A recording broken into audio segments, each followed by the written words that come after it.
All right, let's go and get started. How's everybody? How's it going? Yeah. All right. Okay, first thing I want to talk about is the challenges, the hacking challenges. I've rethought my strategy here. I'm making an extra credit, okay? I'm making your challenge 1 and 2 extra credit, 10 points if you complete each one. And so I will be posting the solution by Wednesday for challenge 1, which I believe has 4 challenges in there. And then challenge 2, I believe, has 6 or 7. I can't remember. Anyway, if you come from a web background, it's probably easier for you, I'm guessing. If not, probably not so much. It does get increasingly harder. I get that. So I think I don't think I already changed them to extra credit just in case. So you don't have to worry about it. I still recommend you trying it though and attempting it for the challenges 1 and 2. And it's in the ethical hacking challenges area. You're not going to really be counted late if you've not yet submitted the one from Sunday. All right. Next thing I want to go over is Tech Expo. 34 days left. We're getting new vendors in each day, new table hosts, and the last one we got in was Winnebago County IT department, which they hire usually about 3 or 4 of our RVC students each year. And so Gus is sending 2 of his networking guys to host the table. And I worked with Gus for a while when I first came to Rockford. So he runs the airport network as well as the IT network at Winnebago County Court System. Anyway, this is a picture here actually of a local guy here, Bob Visconti, and talking to students about resume building and stuff. And once you go to the website, you can just click register and then click register again.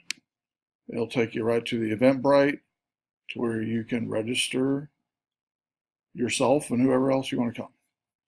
There are going to be giveaways for the event. I'll go over that real quick. The agenda is going to be Tuesday, October 23rd, starting at 5:30 to 6 is going to be check-in. Dress for the attendance is business casual. There'll be a registration table hosted by Sylvia Emerson and Jenny Kunkel, and they'll be checking you in. So you'll bring your ticket, and then you'll also get a ticket back for the drawing that we'll talk about in a second. Welcome. I'll welcome everybody to the event. Keynote speaker is Michael King. He's SPHR, which is a HR certification for workplace here in Rockford that hires for local companies and recruits for local companies. And he's going to discuss the importance of technical skills in today's job market, specifically Rockford region, which that should be encouraging because there's a lot of jobs presently and in the future coming up. And then connection time from 6:30 to 7:45. You will visit tables hosted by local businesses, internship and job opportunities, RVC career services, resume building and job connections, CIS faculty, advising and programming, course information. And then at 7:45 to 8, there'll be an iPad mini and much more drawing. Vendors are actually the business folks hosting the tables are submitting door prizes as we speak, so it'll be hopefully quite a few for everybody. And you'll also get a sack when you come in to go around the tables and put all your literature you find from the businesses. And so it's a good event. You get a lot out of it, and if you use it for what I set it up for, you could get a job. So that's the idea anyway, and or at least have an idea of what type of job you might want to work for here in Rockford, what type of company you might want to work for.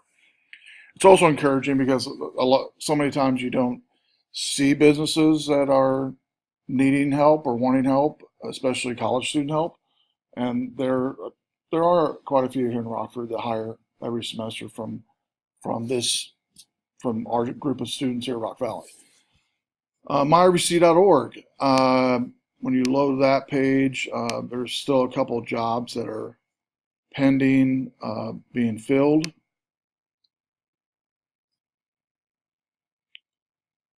So the Stillman Bank part-time IT person, I've yet heard back from them that I don't believe it's still filled. I believe it's still yet to be filled. And Help Desk, PCI Pharma Services. Well, those are the two newest. One's full-time, one's part-time. So just visit myrec.org to check it out. On Thursday, we will be doing the lab for week 5 on Man in the Middle. Man in the Middle is you'll come in, I'll have one of these computers set up as the Man in the Middle machine. I'll have everybody log into your computer, go to a certain website, and do a bogus login on that website. It'll look like a popular website you use all the time, that people use all the time. And then I'll have you stop, come over to my computer, and I'll show you how all the username and passwords I collected using Man in the Middle attack. It's a combination of XAMPP and we've already used a little bit of this Kane from last week, Kane Enable and XAMPP combined. Once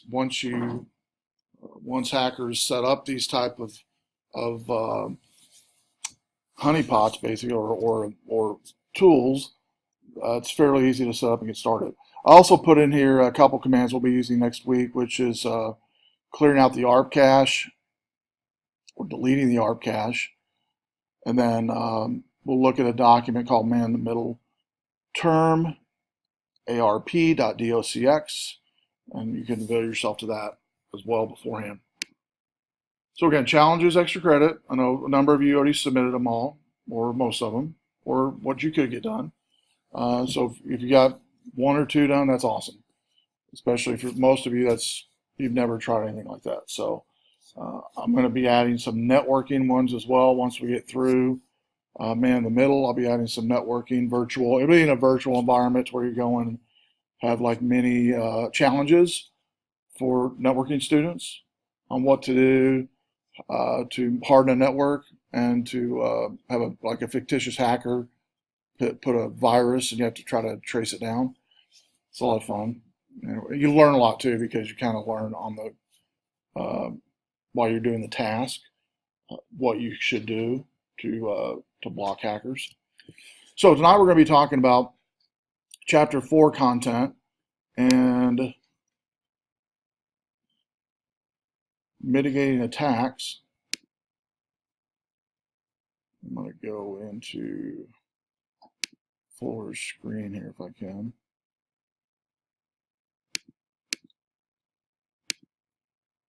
There we go.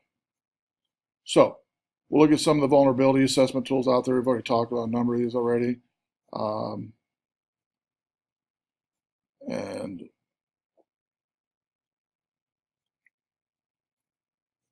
so first of all, I want to talk about when you're going to doing a vulnerability assessment, we talked about thus far about how there's assets you have to inventory, and those would be people, data, hardware, software. Determine the value of each one and rank them on a scale. You'll have things like threat evaluation, threat modeling, and attack tree. And so a number of these things we've already went over. We didn't get to touch base on everything in here. I want to get to.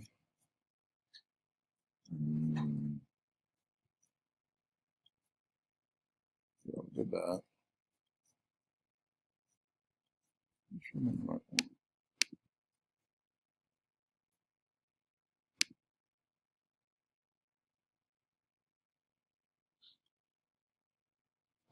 That's why. We're on chapter 5. It's like, we've already done that. You guys are like, no, we've already done that. Here we go. Yeah, that's better. All right. Yeah, that's the one we do right before Man in the Middle, which is chapter 5, which is this week. Hosting, application, data, and security. So this is talking about securing a host, which is fitting for this week. We'll be the Man in the Middle. It basically acts as a host whenever the attack is occurring. We'll look at application security, how to secure data and prevent data loss. So 3 important elements when you're securing a host or a server. Technically it says server and client, but it's most likely going to be a server in most cases. So you have the host itself, the applications, and the data. It involves protecting the physical device. That could be a metal wire connected, kind of like we have on the overhead projector. We've got a steel wire to the ceiling because, believe it or not, years ago when I first started, people would steal those. So we had to start mounting them to the ceiling. Most of your classrooms will have, if they have computers anyway, or labs, will have steel-mounted wires on the computers, and not the keyboard or mouse, but the computer to keep it secure. Also, securing operating system software. We have deep freeze on our computers all over campus, except for Cisco labs. And what that is, if you didn't know already, if you haven't been told, is if you go to any labs on the campus, and you leave a file on there and it restarts, and you go back to get it, it's going to be gone because it wipes out everything that's been done with deep freeze. And so it kind of, in a way, if students mess with settings or say, God forbid, there was a virus on that machine or whatever, it wipes it out. It totally starts from, basically freezes the drive and everything as in one spot, what deep freeze does. It's a pretty good piece of software. But there's all other types of security too we'll talk about as well as monitoring logs. So when you're securing a device, you want to make sure unauthorized users, prevent them from accessing like servers particularly, right? Clients you're going to be needing for your environment, but servers only certain administrators should access. So you access physical entry, like in the door here, it's got a proximity card and an alarm. Then security, hosted hardware security, and mobile device security. Mobile device security they have today, it's MDM is what it's called, mobile device management. It's basically a tool that you can manage whole fleets of mobile devices, whether it be iOS or Android. And that's real popular today to do, and you can remote control them, you can wipe them, you can trace where they're at. They're company devices, so you're in every right to do that. So wherever they're at in the world, if you have salespeople, you can determine from MDM where they're at. If somebody steals a phone, you can remote wipe it. That way no data is going to be stolen. So that's kind of cool. Physical security, restricting access to areas like this room or like the server room. It's totally locked. And you're going to have some type of hardware locks like a standard lock or deadbolt lock or proximity like we have here on campus. So when the building shuts down at night, by the way, all of the doors on every building, including this one, is opened by, if you have access with a proximity card. Most faculty have access to this building. A few have access to the computer lab building or computer lab downstairs. And then also there's security codes for some of the alarms. This room's alarmed, the Cisco room's alarmed, IT's alarmed, downstairs lab's alarmed. There's a classroom here that's to the right when you walk out that teaches like basic computers. It's secured as well. It used to be part of IT, but they left the alarm in there because it does have about, I don't know, 15 computers or something in there, something like that. So key locks can be compromised. So you have some type of key management system when somebody is, if you do have keys, which some businesses might still have that. So that's a danger, and just have good key management. You might have worked at places to where the same key has been used for years or something to access whatever, and you know people have left and taken keys with them or whatever. Now, most of the times nothing happens, but it only takes one disgruntled employee to, change that. And so key management's pretty important. And proximity cards and scanners aren't that expensive actually to put in.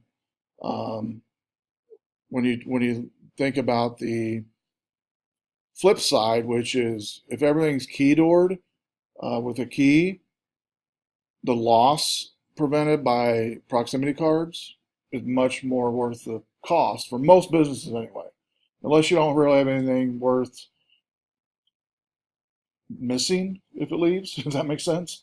And so a lot of businesses, if they have high-end equipment or critical equipment or we'll say patented equipment, they'll generally have proximity door type of environment. Now, it's more expensive than keys and key lock, but when you juxtapose it to theft or loss, sometimes you have to pay insurance either way.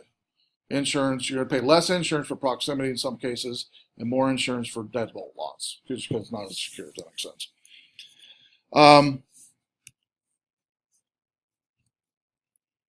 So we've all seen these type of locks. Probably have one in your house maybe, or in your garage or whatever. Residential, deadbolt lock. I know I worked for security and law enforcement for a while, and it's not real hard to bust a deadbolt lock. You don't need a key or anything.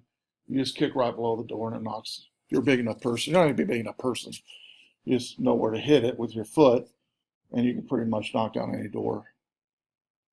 That's how first responders do it. When they go to fires and police officers, they don't wait to try to pick lock the door. They just kick it, knocks it in. But these are better than nothing, and so key management, again, changing locks after key loss or theft, or people leave. They could have made a copy, possibly. Could happen. Inspects lock regularly that they work. Issue keys only to authorized users. Keep records of who uses and turns in keys. Keep track of keys. Master keys should not have identifying marks, and it should say do not duplicate. So key management, securing unused keys in the safe, set up key monitoring procedures. And this is really where businesses fail right here. Most businesses that you have keys as a key management don't do the first two. Unused keys generally are hanging up on a wall somewhere in some office, right? The office might be locked, but and then key monitoring procedure, there is none. No key monitoring procedures. And then the right place to go. You can probably get somebody to duplicate a key or find it off the internet and do it yourself. Not too difficult to do anymore. But anyway, again, it's better than nothing, definitely.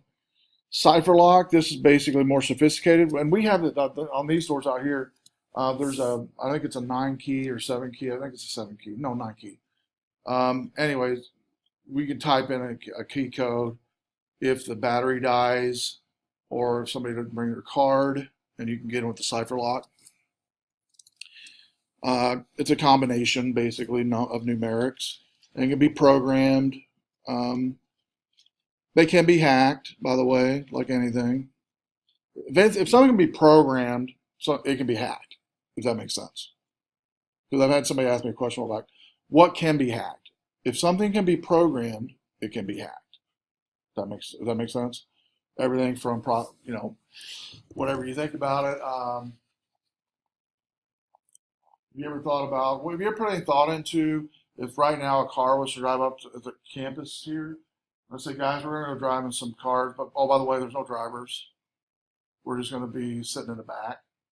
We're just going to drive to, Reeferoo and get something, come back. No big deal. How many feel safe in doing that? No, one person. But if you think about it, those are all programmed technology, artificial intelligence, following the lines, can be hacked. Same thing though with doors, can be hacked as well.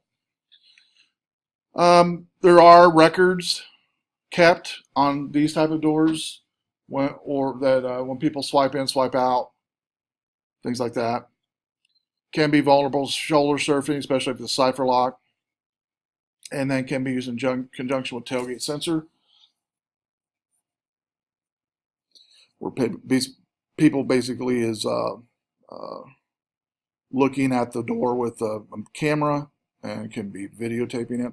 That's what it looks like right there. But a lot of times you'll have doors with proximity and Cipher Lock both, just in case somebody didn't bring their card or the battery dies. Batteries can die in these doors, by the way, and get low. Other alternative methods: physical token, like an ID badge containing the bearer's photo. ID badge emits signal. Proximity readers needed for that, like these doors here, and then RFID tags can be affixed inside an ID badge. And that's really, the technology for RFID is really pretty reasonable if you do it right. And the readers are pretty reasonable as well. I've seen businesses use those. They're a little bit more reasonable to purchase and install. And they can be programmed however you want. RFID tags, you've heard of that before, probably in stores. It's still utilized in most stores you go to. And they can be wiped out and cleared and reprogrammed. And you can Google RFID tag developer, and you can get a kit that'll teach you how to program RFID tags, use them for whatever purposes you want. So here's an example of an RFID tag. It has a serial number, and we'll say it's a part of I don't know. It looks a little dot, really, is all it is. You can see it on that upper left corner there.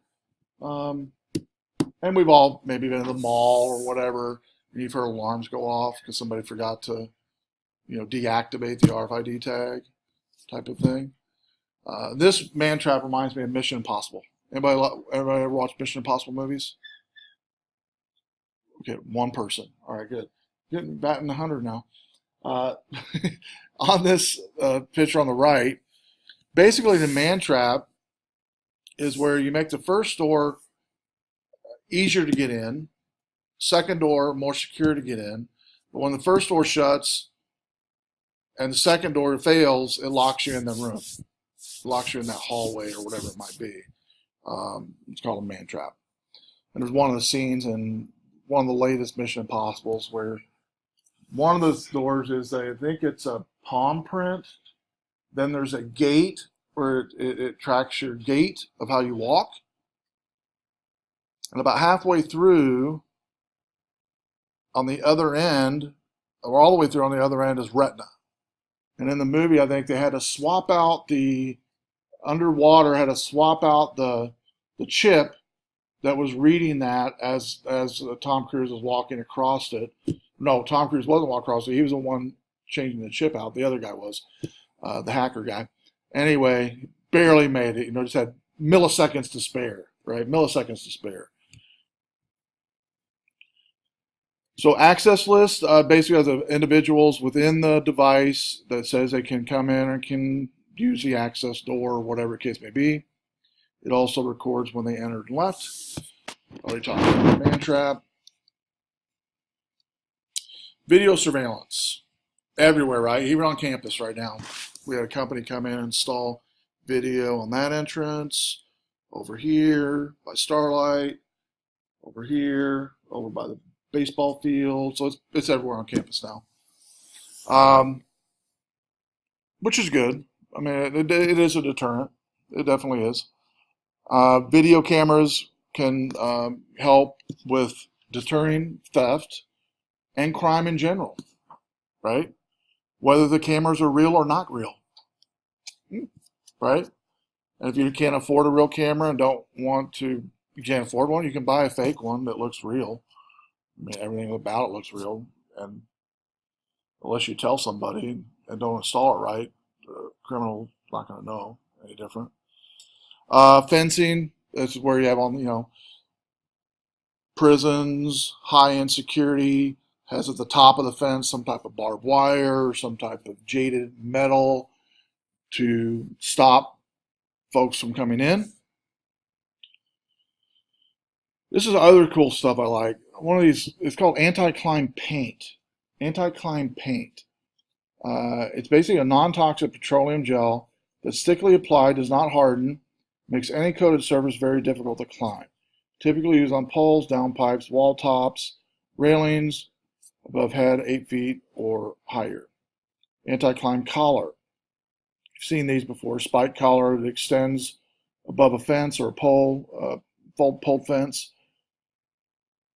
Spike collars are for protecting equipment mounted on poles like CCTVs, cameras, stuff like that. Roller barrier, independently rotating large cups, usually about 5 inches in diameter. Top of a fence, preventing hands or intruders from gripping the top of the fence. Often found around public grounds and schools where non-aggressive barrier is important. Rotating spikes. This would be installed on top of walls, gates, fences. Tri-ring spikes.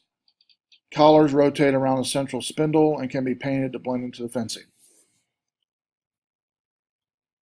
Hardware security.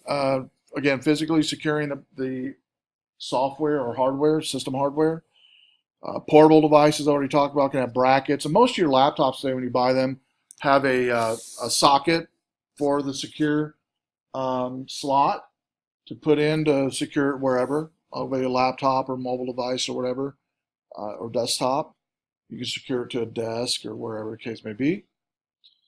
Laptops can be stored in a safe. I don't know anybody does that. Locking cabinets, yeah, that's used. Can be pre-wired or powered. Allows devices to charge while stored. Maybe for like a laptop cabinet or something. There's what the little lock looks like on the laptop. You notice how it plugs into the side. It's got a cable that goes through the table. And these tables here actually are made for that. The hole not only made for wires, and these tables are also made for secure whatever devices might be on the table. So next time you're Best Buy or Walmart or wherever you're looking at computers, you'll notice a lot of the laptops will have a secure socket cable lock on there, or some type of hole to create the wire, put the wire through. Mobile devices. Since most businesses and users like use mobile more so than desktop, laptop, there's got to be some way to secure them, right? They get lost, stolen, whatever. Every time new iPhones come out or new Droids come out, tons of reports on those things being stolen. I mean, people literally grab them out of people's hands as we're walking down the street. I don't know so much in Rockford. I'm not saying it doesn't happen here, but it happens a lot in Chicago. I know that. So literally, when they walk out of the Apple store, they walk out of some, phone store with a new Samsung or whatever. People are waiting around the corner, whoop, grab it and run. They're just sitting there, just not paying attention like normal, right? Walking on the streets of Chicago, and somebody just comes up and grabs it, and they're gone. So probably don't have any type of remote type anything on there yet because they just bought it. So one of the ways to secure mobile is remote wipe and clean. Now, all phones, including Androids and iOS, have a built-in procedure to do that. iCloud through Apple. You guys know what it is for Android? What the name of it is? What the name of the software or anything for Android devices? I can't remember. I know there's different ones. It's not just one. I know there's different ones they have. But I believe most Android phones have it now, if I'm not mistaken. I don't know if it's a paid service or it's free. Is it free? Okay, cool. I know Samsung does. Samsung? Yeah. It's just built into the OS. Yeah, because that's like a $800 phone. Yeah. GPS tracking. So when you log into these devices, these interfaces, you can see where your devices are, especially if you have a family plan or something. You have everybody's phones on the family plan.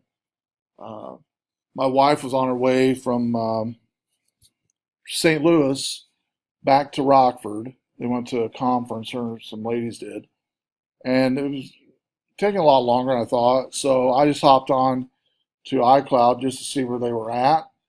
And where 55 turns into 3951 by Bloomington Normal, that intersection there, they went right past it. Well, you keep going, you're going to Chicago eventually.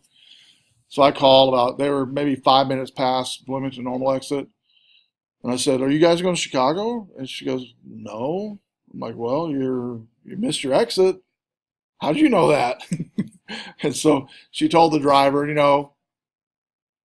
being late, they were talking and ignored not, and the driver said, "Oh no, we didn't miss it. We didn't miss it." So I said, "Okay, well, I could be wrong."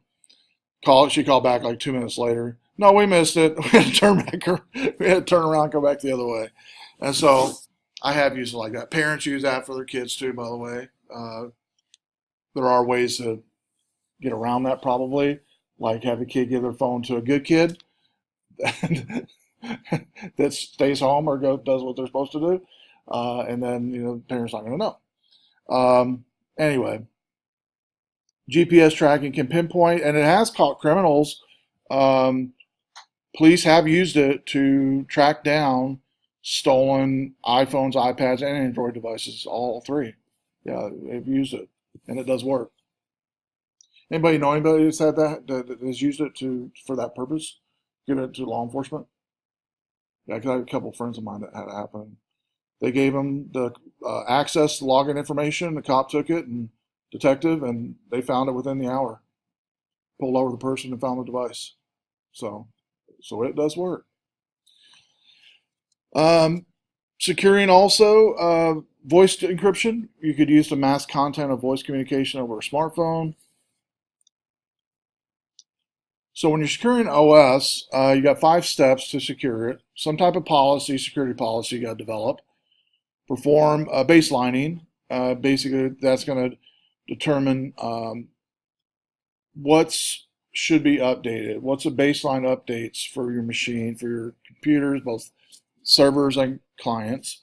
Like an example would be a baseline would be like antivirus needs to be at ideally at 100%. We'll say 95% updated or whatever the case may be. Configure operating system, security system and settings, deploy the settings, implement patch management. Patch management basically, there's whole systems that will do patch management where you can, after you've done all your testing on a test environment, like a virtual environment, and you say, okay, all these patches now work, no conflicts on updates. Now we can bundle them together, tell employees to keep their computers on, and we're going to roll out updates after 5 tonight or whatever. We do it here on campus about once every other month or something like that. And what it does on ours is, because we have deep freeze, it actually goes in, unthaws deep freeze, restarts the computer, does its updates, re-enables deep freeze, restarts the computer. So by the time a person comes in, all the updates have been applied, and they don't know any of that. Everything works or should work if they test everything right. Now, sometimes it doesn't work if the person's computer in their office has software or something that's not supported. That's not going to be supported, and that's usually from IT's perspective. It's not if it's not supported. 2 things: you can try to figure it yourself and fix it, or uninstall it. That's 2 options. And do people always like that option? Those options? No, they don't. So when you're securing an operating system, developing security policy, make sure you define it clearly in the organization's guidelines. And again, baseline is standard or checklist against systems that can be evaluated, and a baseline for updates, where are we at on our Windows security updates, where are we at on our antivirus updates, stuff like that. And then configure the operating system, and for hundreds of different security settings can be manipulated. You can lock everybody out of everything from the computer but one application or something. If you know what you're doing with Active Directory, you can when people log in, all they can do is click on the start button in one application or something. That's it. You can literally lock everything down, and that's called whitelist blocking, where you can literally lock the computer down to just a list of applications they can run. You literally can't run anything else. And you will see this, by the way, in government. If you've been in military or you've worked in a government facility, that's not uncommon to have that. So a lot of machines won't even have access to the internet. They won't be able to access or install programs or download programs or install programs from USB or CD. It's all blocked. Those can all be done in Active Directory, and settings can be set that way. Typical configuration baseline, changing insecure default settings to secure settings, eliminating unnecessary software by removing them, removing services, removing protocols that aren't needed, enabling security features such as Firewall if people disable them, things like that. So that's pretty common. Blocking maybe Microsoft's download updates from their website. We've done that a lot of times because people will try to update software from Microsoft. We don't want that. We want to control that, so you can literally block that IP address from Microsoft to where folks can't download. It'll be blocked for them to download. So even if they maybe have it turned on to update at 3 o'clock, it's not going to every morning. So once you have a security template in place, you're going to deploy it, and you can do it through group policy and Active Directory, which is the easiest way to do it on a network for sure. Now, you generally will test it on one client and see what you like and what works, what doesn't work. Then deploy it on group policy through Active Directory. You don't want to play around in Active Directory with all your machines. Basically, is what you don't want to do. Now, it'd be maybe some fun sometimes, maybe, but you'd probably be maybe kicked out the door possibly. Active Directory, and when I first started learning Active Directory, I locked myself many times out of computers. Locked myself many times out of computers. But it's the way you learn, and we do have a server class, 8-week, I think 70 teaches, which I believe goes over a good shot of it anyways on Active Directory, so I recommend taking that. Operating systems have increased in size over a period of time. There's new attack tools used to attack vulnerabilities, and most IT departments deal with security patches through the patch management tools that they have. The one thing you don't want to do, and I've talked about this already, is just apply updates just because they're out there. You don't want to do that. That can cause a lot of issues. So here's an example of, I'm a developer as well through the day, you know that, but here's some examples of lines of code in different operating systems. So Linux, and these are kind of older numbers here, a few years old. Linux, 5 million, FreeBSD, 9 million, Red Hat Linux, 30 million, Microsoft 7, 50 million, Mac OS, 86 million, and Debian, would be like a Mandrake version, 324 million lines of code. And so a lot of code, a lot of backdoors over time, a lot of, we'll just leave it at that, a lot of backdoors into the code to where those can leak out and are well known maybe. So in the Windows world, and even in the Mac world and Linux world, but probably more so in the Windows world than any other OS world, there's a lot of fixes come out because it's usually on the hot fixes, it addresses a certain customer, like an example would be IBM or let's say HP has a new whatever machine or new hardware device, and Microsoft won't work with that device or has issues. So they throw a hotfix out there, and then over a period of time, a service pack. Basically what it is for is accumulates security updates only, not hotfixes, just security updates only into one service pack. And you can usually download those and implement them on your machine through a patch management. And patch management basically is a way, as I talked about earlier, to cast out through your network updates, and that'll restart your machine, install updates, restart again, and when the users come in, everything's good. Because generally when you install updates, regardless of what the updates are, whether it be a hotfix or a service pack, your machine has to be restarted, right? At least once, sometimes twice. The problem with servers is if you install the wrong updates, it can turn off services, and even clients did this before too. And so when you come in the morning, there could be multiple services not working because they're not running, right? They're not running. It could cause issues. So that's why I want to kind of do it on an isolated test environment before You don't just want to let Microsoft manage those updates, if that makes sense. For most home users, it's okay, but for businesses, it's not okay to do that. And again, it's because there's so many different homegrown applications, maybe hardware the home users don't use, homegrown application home users don't use, hardware devices home users don't use. Patches, and that's can sometimes cause problems because it's vendor specific.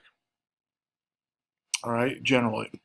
So service packs, security updates are generally okay, but again, you still have to test them in a isolated environment. Patches, we don't generally apply at all.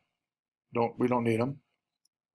Service packs definitely, because it's going to be security updates. You're generally safe on those. They're not vendor specific. It's Microsoft specific basically on security updates. Microsoft's fixing some hole it found or whatever the case may be. But again, test it before you deploy it, because hackers know about them. Believe it. So this, you've all seen this. Just a screen of when Microsoft wants to install, which is every day at 3 a.m., which is a default. And again, for most users at home, it's fine. When people ask me home users, I'm like, yeah, definitely, yeah, because you won't ever install them. There's no way I can patch management from across the world. I guess I could. I'd probably make $1 million if I did that, I guess. Actually, not a bad idea. Have a patch management tool that people sign up for, that they don't have to worry about doing the updates. You do it for them, make sure everything's good. That'd be a business right there. But anyway, most users, this would be good enough to have Microsoft do it for them. Because as it says here, recommended updates the same way I receive important updates, allow all users to install updates, give me updates to Microsoft products to check. New optional Microsoft software when I update Windows. And you can roll back updates as well. It's a separate checkbox. Some of them are bare to do. But if it's a Microsoft update, generally you're okay. I've seen Adobe updates not work so hot. But again, you don't have to worry about rolling back if you've tested it in a virtual environment first.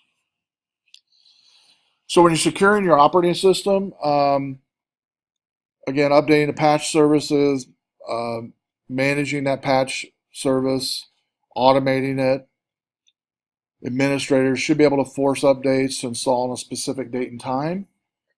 Computers not on the internet can receive updates because it's through the network. It has nothing to do with the internet. You're just pushing it through the network. They can even literally, if you use the right program, if their machine is shut down, which it's not supposed to be, because you send an email out saying, please leave your computers on when you leave. A lot of people don't listen to that. You can wake the computer up with a write command to the net card and wake it up and then do the installs.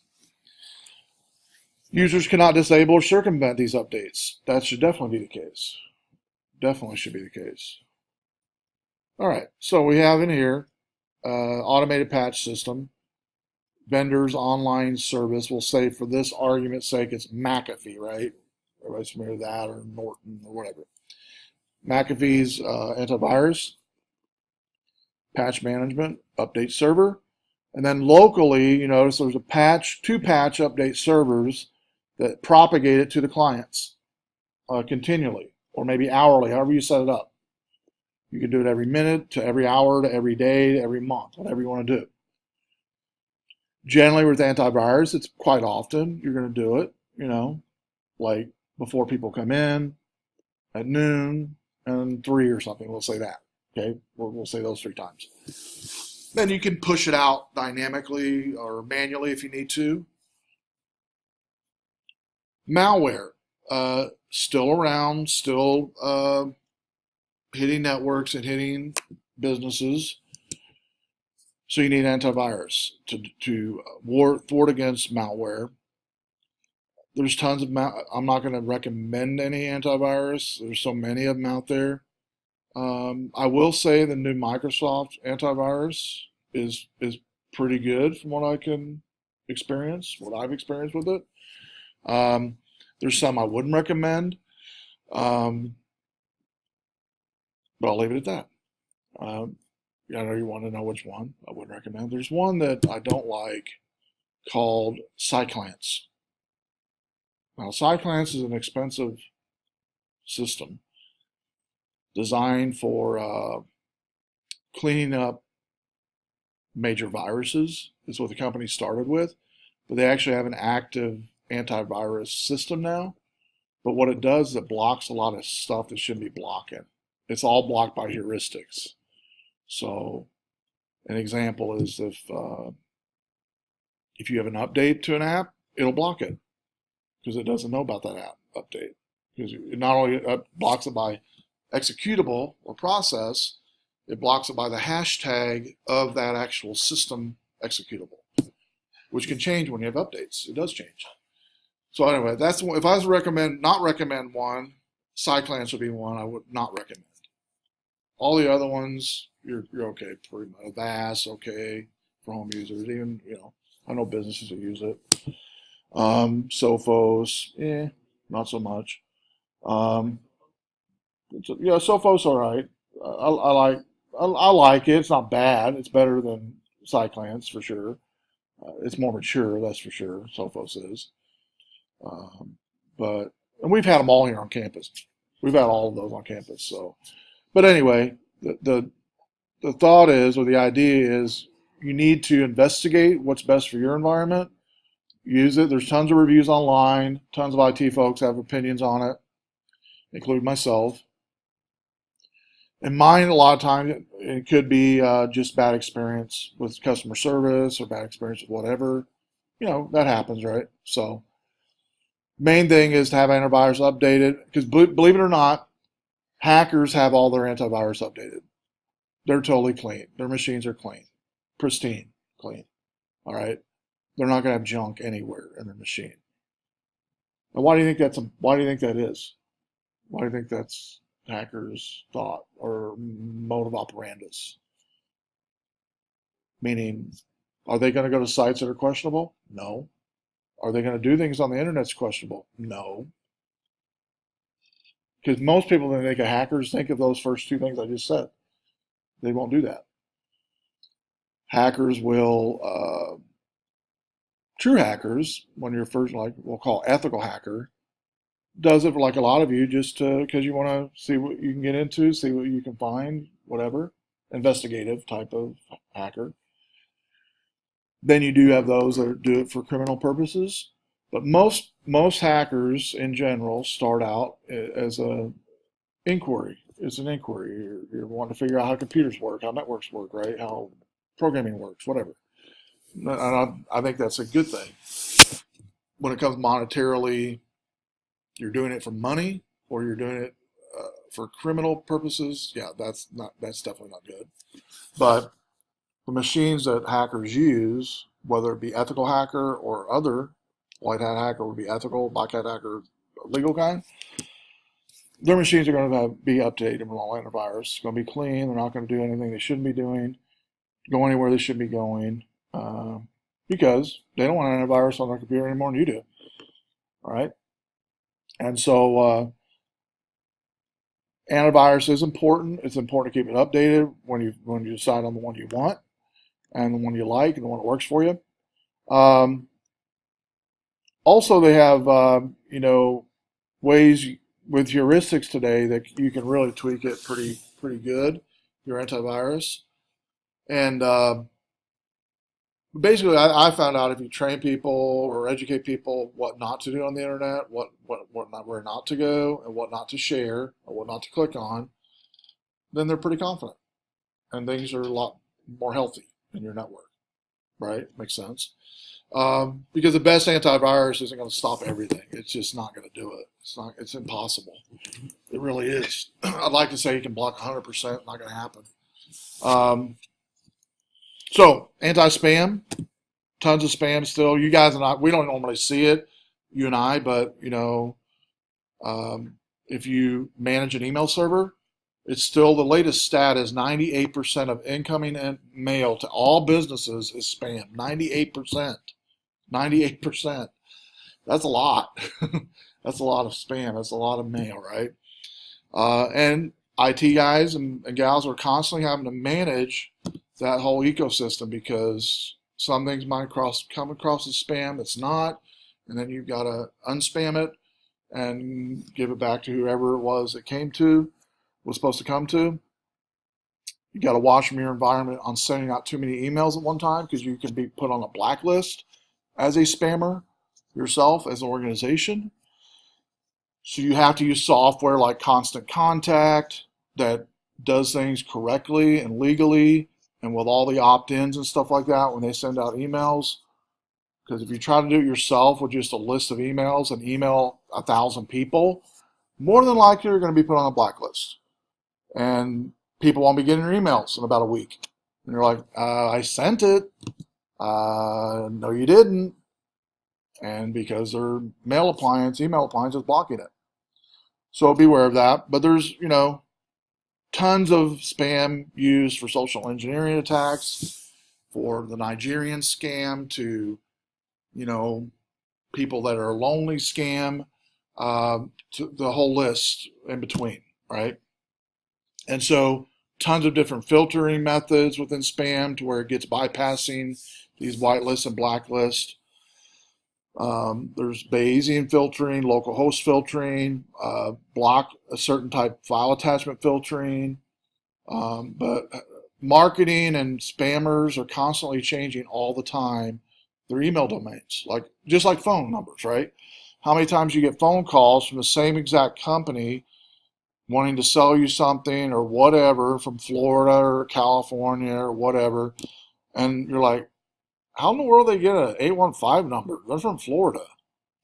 Anybody and their brother can get an 815 number now. If you know what software package to use or what package to use, and you can constantly change those numbers all the time. So you literally get a call back to back from the same person or same company, and you're blocking it every time, but it's a new number each time. So I think really today, the most annoying thing for end users today isn't spam on email, it's spam on cell phones. That's a huge one, right? Everybody gets that. And there's no perfect solution right now. There really isn't. There's some phones that are doing pretty good. Some phone providers, some service providers are doing better than others. But it's a mess, right? It really is. How many of you block at least, I don't know, on average, more than 10 calls a week? At least 10 on average. Any blocks more than 10? More than 10 calls? Because if you're ever in any type of, if you've ever submitted your number to any type of form or you use your phone for business and it's on a form somewhere, you're going to start getting calls immediately. Now you can either let them go right to voicemail. 90% of them don't even go to voicemail. They just don't do anything. They just fill up your missed calls. But blocking is definitely, to me, spam and phone numbers is probably more detrimental or annoying than emails today. Pop-up blockers, not so much anymore. It's still around. A lot of your web browsers have them turned on by default. But yeah, that's, I don't think, a big issue is what it used to be. Host-based firewalls built into Microsoft 7 and 10, where you can set up a network to be the public, home, or work. And that's a nice feature. Firewall in general is designed to help prevent incoming and outgoing traffic. Maybe hardware, software. And again, if you have nothing at all, it's best to use Windows Firewall, I believe, have it turned on for home users. For work environments, a lot of times we'll want to control that ourselves from our firewall and then just turn off the firewall. And because our firewall is blocking everything or should be blocking everything. And so that goes for the computers in the environment to mobile devices connected or whatever. It's blocking all of it. Logs in your Windows environment and in your Mac Linux environment, Windows Server environment. There's tons of logs you can access to determine failed login attempts in audit tracking and Microsoft management. When I think I had you guys go to that a couple of weeks, maybe week 2. where I had you go and change the administrator password. In that same environment, when you right-click on computer and go to manage, there is a log area to where you can look at logs and security logs for your machine. It's a good idea to look at that periodically and have a management system for that, see if there's any anomalies or whatever going on. So logs can be recorded from all activities from the network and sent to a general management system to look at failed login attempts globally on the network, to peaks in traffic is a good one to look for as well. Like a machine has high traffic all the time, a lot of data is being sent to it. It could be a virus or malware on that machine that's causing it. So simple tools like we've used in here that can definitely do that to thwart against network attacks. System logs can help determine how long people have been on a computer, how many days the computer's been up, things like that. Because a lot of times software will have we'll get errors because it just runs out of system memory. Because the machine might be on for days, and that machine's used all the time, that PC's used all the time.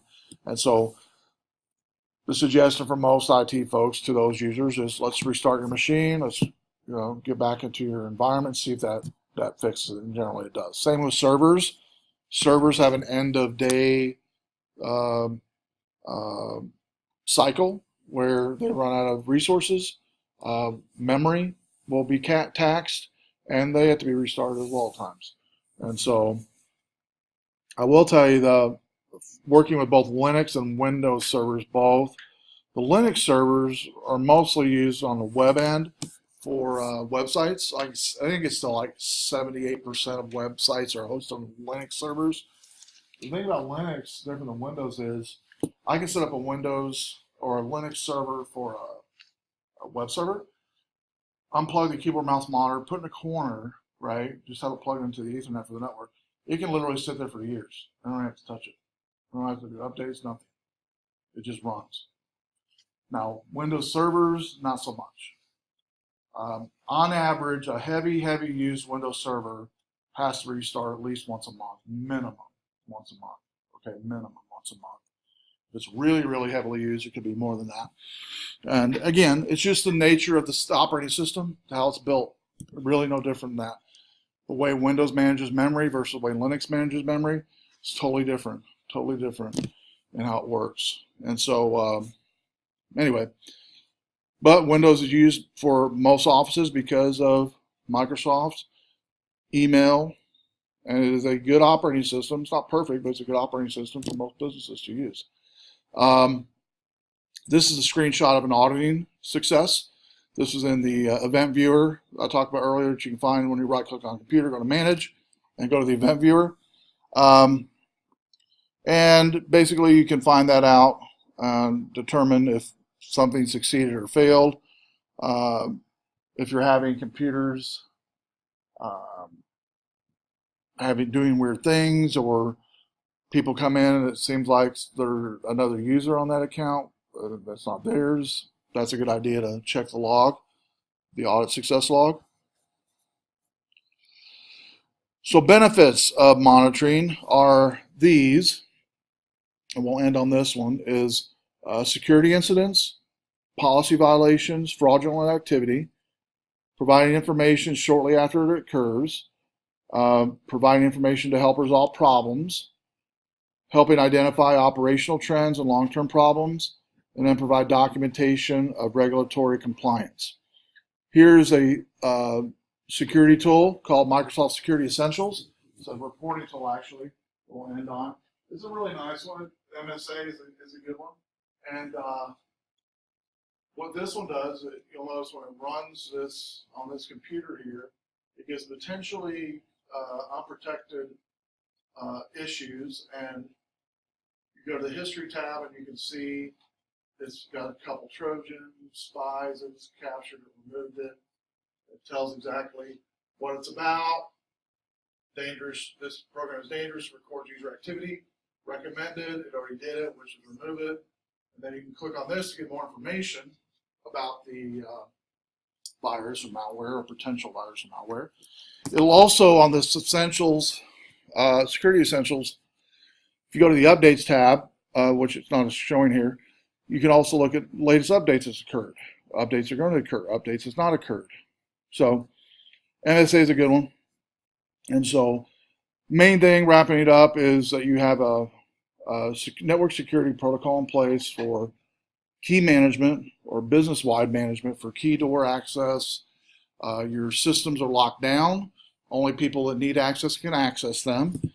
Your updates are updated after testing time through a virtual environment. Then you have a patch management system that rolls it out.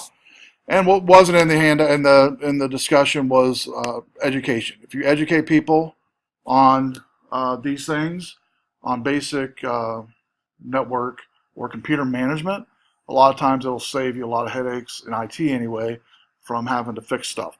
So on week 5 lab, man the middle, this is a file. I believe it's like 80, maybe 80, 90, maybe 80, 90 megs, something like that. I can't remember. Anyway, I will have this set up on one of these machines. You guys come in Thursday. Also by Thursday, you will have all the challenges updated. We might go over that initially, all those challenge answers that are in the first challenge, and help you out with that. And remember, those are extra credit now, so you're not pressured to lose. It's only 10 points, but still. And then we will, after we do the man in the middle, I will do what's this NetSH interface, which deletes the ARP cache and restarts it and refreshes the table. We'll do that actually for my machine. I'll show you how to do it, but it's in here in the documentation. And then we'll also look over that bottom document, which is the term ARP and what it means, and what ARP poisoning means as well before we do the actual attack. So, cool. All right. Well, thanks for showing up tonight. Appreciate it. And we'll see you Thursday.